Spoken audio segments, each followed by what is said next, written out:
नमस्कार दोस्तों, स्वागत है आपका आज के मुख्य समाचार में, जिसमें सबसे पहली और बड़ी खबर में आपको बताएंगे कि उत्तर प्रदेश चुनाव में करहल में नहीं डालने दिया जा रहा है वोट। समाजवादी पार्टी ने चुनाव आयोग से की शिकायत। दूसरी बड़ी खबर में जिक्र होगा कि सपा का बटन दबाने पर भाजपा की पर्ची निकल रही है। समाजवादी पार्टी ने लगाया ईवीएम खराब होने का आरोप। तीसरी बड़ी खबर में जिक्र होगा कि कई साल बाद छोटे भाई शिवपाल यादव के साथ दिखे सपा महासचिव रामगोपाल यादव, बोले आज पार हो जाएगा 150 सीटों का आंकड़ा। और इसी के साथ चौथी बड़ी खबर में आपको बताएंगे कि हमीरपुर में ग्रामीणों ने किया मतदान का बहिष्कार, पूरा गांव लाठी डंडा लेकर धरने पर बैठा। और पांचवी बड़ी खबर में जिक्र होगा कि कैबिनेट मंत्री सतीश महाना की सीआरपीएफ जवान से झड़प, स्थानीय पुलिस ने कराया बीच बचाव। दोस्तों, हर एक खबर की गहराई में आपको ले जाएंगे, लेकिन इससे पहले अगर आपको भी ऐसा लगता है चाहे कितनी ईवीएम बंद हो जाए, उत्तर प्रदेश में सरकार का बदलना तय है, तो वीडियो लाइक करके अपना समर्थन जरूर दर्ज कराइए। साथ ही साथ चैनल पर नए हैं तो लाल बटन दबा के चैनल को सब्सक्राइब कर लीजिए और घंटी बजाकर कमेंट में हमें बताइए कि किसकी बन रही है सरकार। दोस्तों, रुक करते हैं सबसे पहली और बड़ी खबर की तरफ। करहल में नहीं डालने दिया जा रहा है वोट, समाजवादी पार्टी की चुनाव आयोग से शिकायत। जी हां दोस्तों, समाजवादी पार्टी ने करहल से वोटिंग रोके जाने का आरोप लगाया है। सपा ने एक ट्वीट कर कहा कि मैनपुरी जिले की विधानसभा करहल के भागपुर गांव के बूथ नंबर 244 और 45 पर ग्रामीणों को वोट डालने से रोका जा रहा है। सपा ने चुनाव आयोग और जिला प्रशासन से गुहार लगाई है कि संज्ञान लेते हुए पारदर्शी और भयमुक्त मतदान कराना सुनिश्चित करें। वहीं पुलिस ने दावा किया है कि कोई समस्या नहीं है, मतदान ठीक चल रहा है। तो दोस्तों, आपको बता दें, संज्ञान लेने के लिए और पारदर्शी और भयमुक्त मतदान कराने के लिए समाजवादी पार्टी ने अपील की है। रुक करते हैं अगली बड़ी खबर की तरफ। सपा का बटन दबाने पर भाजपा की पर्ची निकल रही है, समाजवादी पार्टी ने लगाया आरोप। जी हां दोस्तों, उत्तर प्रदेश में विधानसभा चुनाव के लिए तीसरे चरण का मतदान हो रहा है। बड़ी संख्या में लोग अपने मत का प्रयोग करने के लिए पोलिंग बूथ पहुंच रहे हैं। और इसी बीच समाजवादी पार्टी ने कुछ पोलिंग बूथों पर इलेक्ट्रॉनिक वोटिंग मशीन में गड़बड़ी का आरोप लगा दिया है। पार्टी ने कहा कि भोगनीपुर में सपा का बटन दबाने पर भाजपा की पर्ची निकल रही है। पार्टी ने चुनाव आयोग से इस मामले में संज्ञान लेने की अपील की है। समाजवादी पार्टी ने अपने ट्विटर हैंडल से यह मामला उजागर किया है। पार्टी ने अपने सोशल मीडिया हैंडल पर लिखा कि कानपुर देहात की भोगनीपुर 208 विधानसभा के बूथ संख्या 121 पर सपा का बटन दबाने पर बीजेपी की पर्ची निकल रही है और इस पर चुनाव आयोग संज्ञान ले, सुचारू एवं निष्पक्ष मतदान सुनिश्चित करें। दोस्तों, रुक करते हैं अगली बड़ी खबर की तरफ। कई साल बाद छोटे भाई शिवपाल के साथ दिखे सपा महासचिव रामगोपाल यादव, बोले आज पार हो जाएगा 150 सीटों का आंकड़ा। जी हां दोस्तों, प्रसपा अध्यक्ष शिवपाल सिंह यादव के बड़े भाई और सपा महासचिव रामगोपाल यादव के साथ फोटो इस वक्त वायरल हो रही है। समाजवादी पार्टी सांसद रामगोपाल यादव ने विधानसभा चुनाव के तीसरे चरण के चुनाव के तहत रविवार को इटावा के जसवंत नगर में मतदान किया।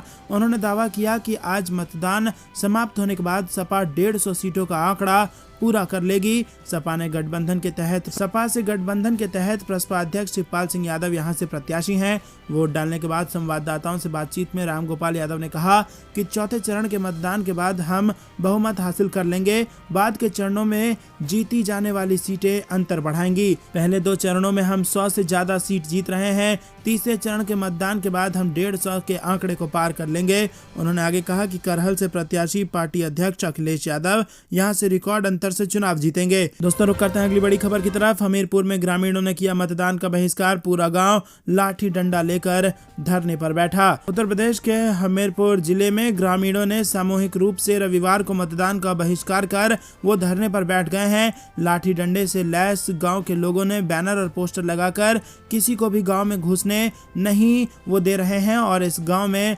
1600 मतदाता हैं। तो दोस्तों, यहां पर धरने पर बैठ गए हैं हमीरपुर में ग्रामीण। कह रहे हैं जब तक सड़क नहीं मिलेगी तब तक वोट नहीं देंगे। लाठी डंडा लेकर धरने पर बैठे हैं। रुक करते हैं अगली बड़ी खबर की तरफ। उत्तर प्रदेश चुनाव में कैबिनेट मंत्री सतीश महाना की सीआरपीएफ जवान से झड़प, स्थानीय पुलिस ने कराया बीच बचाव। जी हां दोस्तों, उत्तर प्रदेश के कैबिनेट मंत्री सतीश महाना की कानपुर के जरौली में मतदान केंद्र पर तैनात सीआरपीएफ जवान से झड़प हो गई। कार्यकर्ताओं का आरोप था कि केंद्रीय पुलिस बल के एक जवान ने गाली दी और इस पर मंत्री ने पहुंचकर जवान को चेताया। काफी देर तक बहस होती रही। स्थानीय पुलिस जब मौके पर पहुंची तो बीच बचाव कराया। आपको बता दें कि जरौली में पोलिंग स्टेशन के बाहर भीड़ लगाने और मतदाताओं को प्रवेश करा रहे पार्टी विशेष के लोग को रोकने पर केंद्रीय पुलिस बल के जवानों के साथ कार्यकर्ताओं की झड़प हो गई। जब प्रदेश के कैबिनेट मंत्री पहुंचे तो कार्यकर्ता शिकायत करने लगे। आरोप लगाया कि जवान ने उन्हें गाली दी और अभद्रता की। दोस्तों, रुक करते हैं अगली बड़ी खबर की तरफ। योगी ने बुलडोजर मंगवा लिया है, ऐसा बयान देने वाले बीजेपी विधायक टी राजा के खिलाफ FIR हो गई है दर्ज। जी हां दोस्तों, उत्तर प्रदेश विधानसभा चुनाव से जुड़े बयान को लेकर तेलंगाना के बीजेपी विधायक टी राजा घिर गए हैं। टी राजा के खिलाफ हैदराबाद पुलिस ने मामला दर्ज कर लिया है। टी राजा ने वोट न देने वालों को धमकी देने की कोशिश की थी, जिसका संज्ञान लिया गया है। चुनाव आयोग के मुख्य चुनाव अधिकारी ने तेलंगाना से विधायक के खिलाफ मामला दर्ज करने के लिए कहा था। टी राजा सिंह पर आरोप है कि उन्होंने लोगों को बीजेपी को वोट न देने पर अंजाम भुगतने के लिए धमकाने की कोशिश की थी। रुक करते हैं अगली बड़ी खबर की तरफ। 2024 लोकसभा चुनाव के लिए कांग्रेस की तैयारी शुरू। रणनीति के लिए सोनिया गांधी बुला सकती हैं विपक्ष की बैठक, TMC को भेजेंगी न्योता। जी हां दोस्तों, आपको बता दें कि 5 राज्यों के विधानसभा चुनाव के परिणाम घोषित होने के बाद कांग्रेस की अंतरिम अध्यक्ष सोनिया गांधी के 2024 के लोकसभा चुनावों से पहले सभी विपक्षी पार्टी को एकजुट करने की कोशिश वो करेंगी। इसके लिए सभी विपक्षी दलों की एक बैठक बुलाने की संभावना है। में शामिल नेताओं ने कहा कि कुछ शुरुआती चर्चा पहले ही हो चुकी है और तृणमूल कांग्रेस सहित सभी विपक्षी दलों को आमंत्रित किया जा सकता है। इस पहल के पीछे एक प्रमुख व्यक्ति भारतीय कम्युनिस्ट पार्टी के महासचिव सीताराम येचुरी ने कहा कि हमने पहले 2 बैठकें की थी। दोनों मौके पर सभी विपक्षी दलों को आमंत्रित किया गया था। इस बार भी उन्हें आमंत्रित किया जाएगा। येचुरी ने कहा कि विधानसभा में चुनाव के बाद बैठक करने की योजना है। ज्यादातर दल अभी चुनाव में व्यस्त हैं। नतीजा आने के बाद ही कोई बैठक हो सकती है। पिछले साल 20 अगस्त को विपक्ष की पहली बैठक में 19 राजनीतिक दल शामिल हुए थे। दोस्तों, रुक करते हैं अगली बड़ी खबर की तरफ। सोशल मीडिया के सहारे जीत का मंत्र। 2023 के विधानसभा चुनाव में इस तरह युवाओं को साधेगी कांग्रेस। जी हां दोस्तों, 2023 के विधानसभा चुनाव के लिए कांग्रेस की हर मोर्चे पर खास रणनीति बन रही है। इसी कड़ी में कांग्रेस सोशल मीडिया पर सक्रियता बढ़ाने के लिए ताकत झोंक रही है। PCC chief Kamalnath IT cell के सभी जिला अध्यक्षों की बैठक करेंगे। प्रदेश के सभी जिलों में कांग्रेस ने IT सेल के अध्यक्ष बनाए हैं और इस समय हो रहे 5 राज्यों के चुनाव में सोशल मीडिया का खासा असर देखने को मिल रहा है। ताजा हालातों में युवाओं को टारगेट करना ही हर पार्टी के लिए जीत का मंत्र है। आने वाले चुनावों को देखते हुए अब MP में भी सोशल कैंपेनिंग पर हर राजनीतिक पार्टी खासा जोर दे रही है। हाल ही में कांग्रेस के दिग्गज नेता दिग्विजय सिंह भी देश सहित राज्य में कांग्रेस की खत्म होती साख को लेकर बयान दे चुके हैं। इससे पहले भी दल को वापस मजबूती देने के लिए कई रणनीति बनी है। 2023 के विधानसभा चुनाव में कांग्रेस सोशल मीडिया कैंपेन को बड़ा हथियार बनाने की तैयारी में है।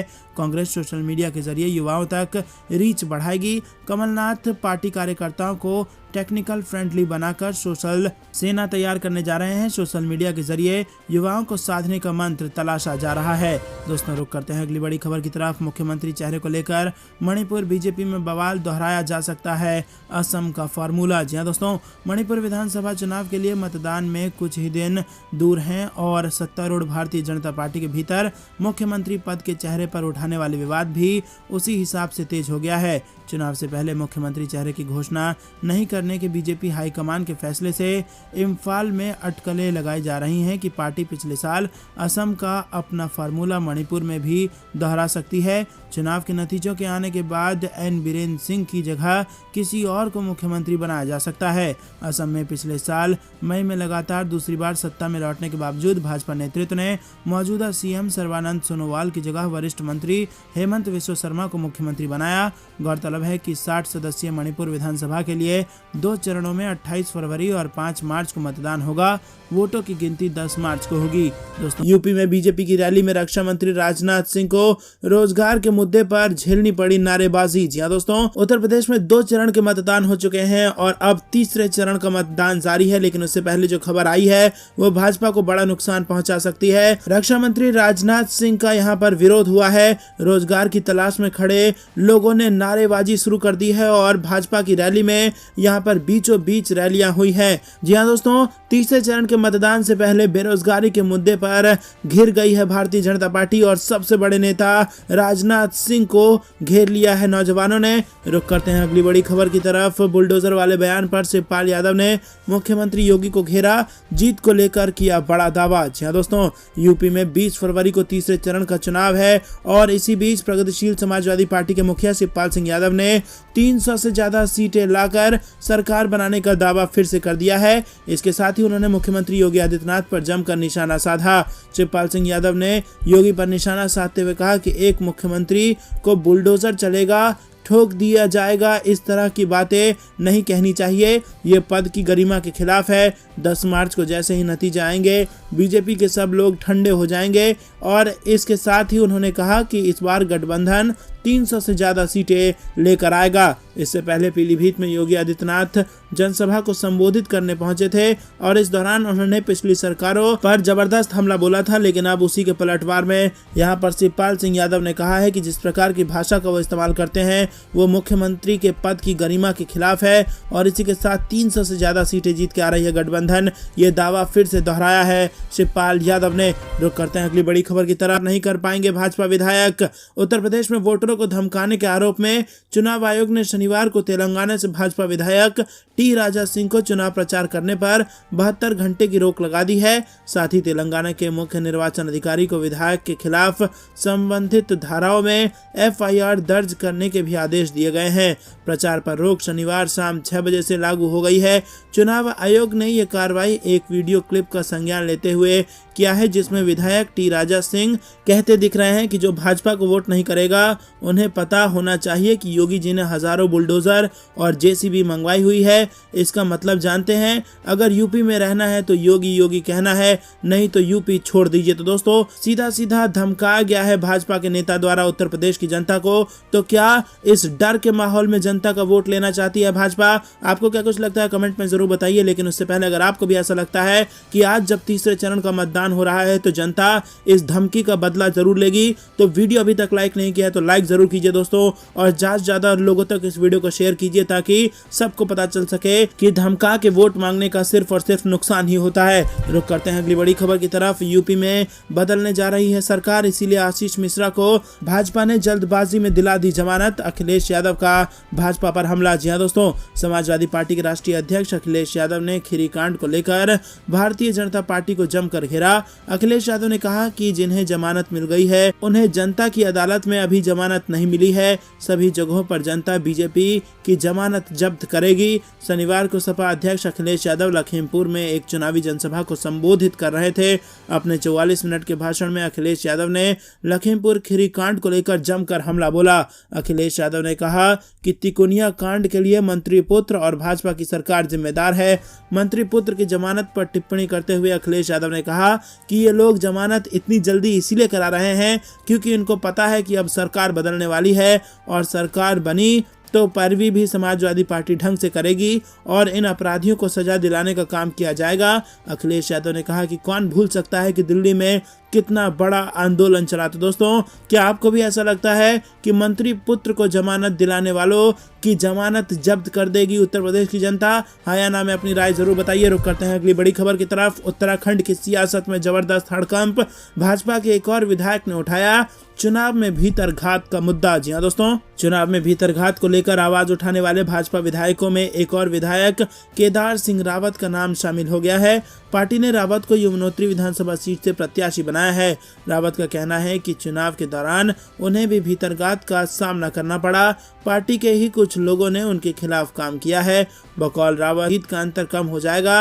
रावत से पहले 3 विधायकों का बाहर आ चुका है दर्द। यमुनोत्री के भाजपा विधायक केदार सिंह रावत से पहले चुनाव में भीतरघात को लेकर भाजपा के 3 विधायकों का दर्द बाहर आ चुका है। जी हाँ दोस्तों, बेहद बड़ी खबर उत्तराखंड के चुनाव से आ रही है जहां पर भाजपा में जबरदस्त उथल पुथल मची हुई है। दोस्तों रुक करते हैं अगली बड़ी खबर की तरफ। अखिलेश यादव का बड़ा दावा, भाजपा के लोग भी नहीं चाहते कि उत्तर प्रदेश में जीते भाजपा। जी हाँ दोस्तों, तीसरे और चौथे चरण की वोटिंग से पहले पीलीभीत पहुंचे समाजवादी पार्टी प्रमुख ने भाजपा पर जमकर हमला बोला। सपा प्रमुख का कहना है कि भाजपा के अपने ही लोग नहीं चाहते कि उत्तर प्रदेश में फिर से भाजपा की सरकार बने। रुक करते हैं अगली बड़ी खबर की तरफ। रायबरेली में प्रियंका गांधी का बयान, कहा हमारी सत्ता आने पर प्रदेश के हर जिले में होगा लड़कियों के लिए स्कूल। जी हाँ दोस्तों, कांग्रेस महासचिव व उत्तर प्रदेश की प्रभारी प्रियंका गांधी ने रायबरेली में एक जनसभा को संबोधित करते हुए कहा कि यूपी में अगर कांग्रेस की सरकार आती है तो हम प्रदेश के हर जिले में लड़कियों के लिए स्कूल बनाएंगे।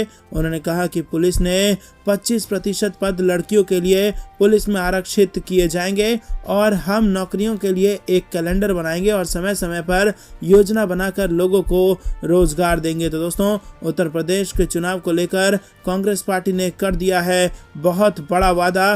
कैलेंडर बनाकर समय समय पर रोजगार देने का वादा किया है प्रियंका गांधी ने उत्तर प्रदेश के चुनाव में। रुक करते हैं अगली बड़ी खबर की तरफ। कोरोना पर WHO ने फिर से दी चेतावनी, पूरी दुनिया से की बड़ी अपील। जी हां दोस्तों, भारत में कोरोना वायरस संक्रमण की चाल भले ही सुस्त पड़ गई हो, लेकिन अभी खतरा टला नहीं है। ऐसे में जरा सी लापरवाही भी आपको मुसीबत में डाल सकती है। दरअसल WHO ने भी इसे लेकर चेतावनी जारी कर दी है। WHO का कहना है कि अभी महामारी खत्म नहीं हुई है। अभी भी पूरी दुनिया में करीब 75,000 लोग हर हफ्ते कोरोना संक्रमण की वजह से मौत के मुंह में समा रहे हैं। दरअसल कुछ महीने पहले कोरोना संक्रमण तेजी से फैला था। ओमिक्रॉन की दहशत पूरी दुनिया में एक साथ छाई थी। हालांकि इसका असर कम रहा और भारत में ये जानलेवा स्तर तक घातक नहीं हुआ। ऐसे में संक्रमण जितनी तेजी से बढ़ा उतनी ही तेजी से कम भी हो गया। वहीं WHO की इस चेतावनी के मुताबिक ऐसा नहीं है कि महामारी खत्म हो गई हो। इससे बेपरवाह होने की जरूरत नहीं है, क्योंकि अफ्रीका जैसे देश में अभी भी 83% को कोरोना की वैक्सीन नहीं लगी है। ओमिक्रॉन वेरिएंट धीमा जरूर पड़ा है, लेकिन अभी पूरी तरह से खत्म नहीं हुआ है। दोस्तों, रुक कर हिजाब विवाद को लेकर बीजेपी नेतृत्व में बढ़ी बेचैनी। दिल्ली में नेताओं ने साधी चुप्पी। जी हां दोस्तों, डर रही है भारतीय जनता पार्टी। कर्नाटक सरकार के द्वारा स्कूल यूनिफॉर्म वाले आदेश पर पुनर्विचार के संकेत और मध्य प्रदेश के शिक्षा मंत्री द्वारा दिए गए यूनिफॉर्म ड्रेस कोड वाले बयान से बीजेपी की दूरी के बीच बीजेपी नेतृत्व में हिजाब विवाद की वजह से अलग अलग जगहों पर चल रहे आंदोलन को लेकर बेचैनी बढ़ी हुई है। दरअसल दोस्तों, सूत्रों के अनुसार एक भावना ये भी है कि कर्नाटक सरकार और राज्य की भाजपा इकाई ने यूडीपी में कुछ कॉलेज में छात्राओं के एक छोटे समूह को विरोध प्रदर्शन करने की अनुमति दी है, ताकि ये मामला फैले और उच्च न्यायालय तक पहुंचे और राष्ट्रीय चर्चाओं में शामिल हो। दोस्तों, रुक करते हैं अगली बड़ी खबर की तरफ। मतदान के बाद स्ट्रांग रूम तक ईवीएम का पीछा करें, समाजवादी पार्टी का कार्यकर्ताओं को आदेश। जी हां दोस्तों, आपको बता दें कि उत्तर प्रदेश में चुनाव के 2 चरण बीत चुके हैं और आगामी 20 जनवरी को राज्य में तीसरे चरण का मतदान होना है। ऐसे में जहां एक तरफ सभी पॉलिटिकल पार्टियां वोटर्स को लुभाने में जुटी हुई हैं, तो दूसरी तरफ समाजवादी पार्टी ईवीएम को लेकर काफी अलर्ट मोड में है। शुक्रवार को समाजवादी पार्टी ने सभी जिला अध्यक्ष और महानगर अध्यक्षों को मतदान के बाद ईवीएम की सुरक्षा को लेकर निर्देश भेजा है। समाजवादी पार्टी ने लेटर जारी करते हुए स्ट्रांग रूम तक ईवीएम पहुंचाने तक पीछा करने और ईवीएम की सुरक्षा को लेकर अपने पदाधिकारियों को निर्देश जारी किया है। स्ट्रांग रूम में सील होने के बाद करें निगरानी। स्ट्रांग रूम के बाहर 24 घंटे निगरानी रखें।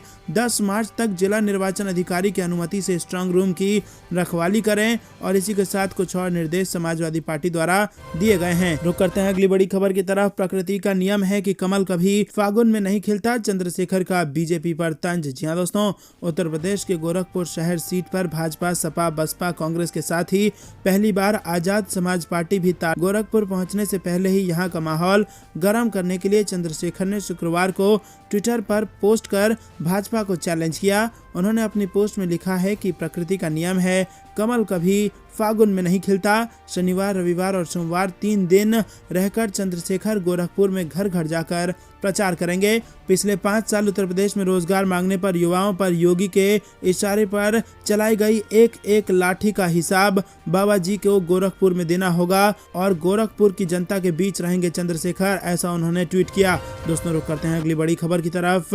CAA आंदोलनकारियों से वसूली रद्द करने का आदेश। कांग्रेस बोली कि ये यूपी सरकार के गाल पर है तमाचा। जी हां दोस्तों, उत्तर प्रदेश में विधानसभा चुनाव के तीसरे चरण के मतदान से पहले सुप्रीम कोर्ट के CAA आंदोलनकारियों से वसूली रद्द करने का आदेश का विपक्षी पार्टियां स्वागत कर रही हैं। विपक्षी दलों के नेताओं का कहना है कि जनता चुनाव में इसका प्रदेश की योगी सरकार को जवाब देगी। नागरिकता संशोधन कानून और राष्ट्रीय नागरिक रजिस्टर विरोधी आंदोलन में शामिल सामाजिक कार्यकर्ताओं और आंदोलनकारियों से वसूली का आदेश रद्द करने के सुप्रीम कोर्ट के आदेश का कांग्रेस ने स्वागत करते हुए इसे योगी सरकार के गाल पर करारा तमाचा। पुरखिरी केस में आशीष मिश्रा की जमानत हो सकती है रद्द, सुप्रीम कोर्ट में इसको लेकर याचिका दायर। जी हां दोस्तों, आपको बता दें, गृह राज्य मंत्री अजय मिश्रा टेनी के बेटे आशीष मिश्रा की जमानत रद्द करने के लिए एक वकील ने सुप्रीम कोर्ट में याचिका दायर कर दी है। उत्तर प्रदेश के लखीमपुर खीरी जिले में किसानों को गाड़ी से कुचलने के मामले में मुख्य आरोपी और केंद्रीय मंत्री अजय मिश्रा टेनी के बेटे आशीष मिश्रा करीब 4 महीने से जेल में बंद थे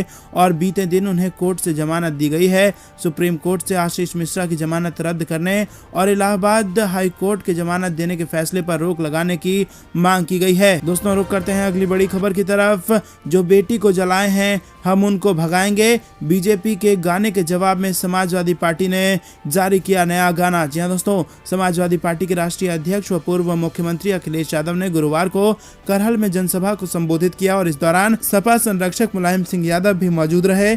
इसी दौरान मंच से भारतीय जनता पार्टी के जो राम को लाए हैं हम उनको लाएंगे के जवाब में जो बेटी जलाए हैं हम उनको भगाएंगे, जो सांड को लाए हैं हम उनको हटाएंगे की गूंज सुनाई दी। आपको बता दें कि सपा के सांस्कृतिक प्रकोष्ठ के प्रदेश अध्यक्ष धर्मेंद्र सोलंकी ने मंच से सपा सरकार का गुणगान करते हुए ये गीत गाया, जिसमें आवारा पशुओं को लेकर मुख्यमंत्री योगी आदित्यनाथ पर तंज कसा गया। गाने के बोल हैं, पूरब से पश्चिम तक आ रही आवाज है, कहना बुंदेलखंड सपा के साथ है, कैसे चलाई जाती है सरकार देख लेना, इस बार साइकिल की रफ्तार देख लेना, जो बेटी को जलाए हैं हम उनको भगाएंगे, जो सांड को लाए हैं हम उनको। क्या आप भी समाजवादी पार्टी के इस गाने का समर्थन करते हैं? वीडियो लाइक करके समर्थन जरूर दर्ज कराइए अगर अभी तक लाइक नहीं किया। तो दोस्तों, ये थी दिन भर कुछ बेहतरीन और बड़ी खबरें। तक बने रहने के लिए बहुत बहुत धन्यवाद। देख रहे थे आपका अपना चैनल। जय हिंद, जय भारत।